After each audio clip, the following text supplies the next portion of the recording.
আমার একটা ফোন হতেছে না, একটা ফোন দিয়ে আসতে এই ফোন দোস্ত শালা লাগে না, ব্রেকআপ করে দিলাম। ওই আবার ফোন দিছে, আবার ফোনটা দিলে এখন দুম ইচ্ছা মতো। হ্যালো জান, তুমি ফোন দিতেছ না কে জান? কিরে তুই আমার ফোন দিলি কে? তোর লাগে না আমার ব্রেকআপ? সরি জান, সরি। আমি তো কই বানতে জানতেই নেই জান, আজকে যে বৃষ্টি হয়ে যান, জানো না আমার এলাকার অবস্থা যে জান, হাতড়াই যেতে জান। তুমি একটু বোঝো জিনিসটা জান। তুই জানোস তোর লাগে আমি কালকা 2 ঘন্টা মেকআপ করছি। হ্যাঁ তুই এখন যাবি না? জান আমি কি জানতাম তুমি নাটক করে মেকআপ করতে করতে 2 ঘন্টা লাগা যাবে জান? এটা কি আমার দোষ বলো জান? তুমি বলো। তুই আমার কালকা ফোনটা কর, কালকা না আজকে যাবি। হ্যাঁ বেটা, নাটক পাইছিস তুই এনে? তোর ঘরের বউ লাগি?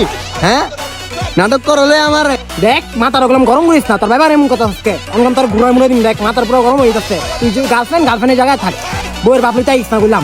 তোর লগে আজকে তো আমার ব্রেকআপ। তুই আমার আর ফোন দিবি না। তুই যদি ফোন দেস তাহলে তোর ব্লক করে দিমু। কথা যাতে মাথায় সেফ থাকে। তোর ফোন দিলাম না, তুই কি কালির ঘরের কালি? তোর মেকআপ আর বেকআপ তুই দুটোটা তোর কাছে রাখ, যা। তুই আমার আর ফোন দিবি না, যা।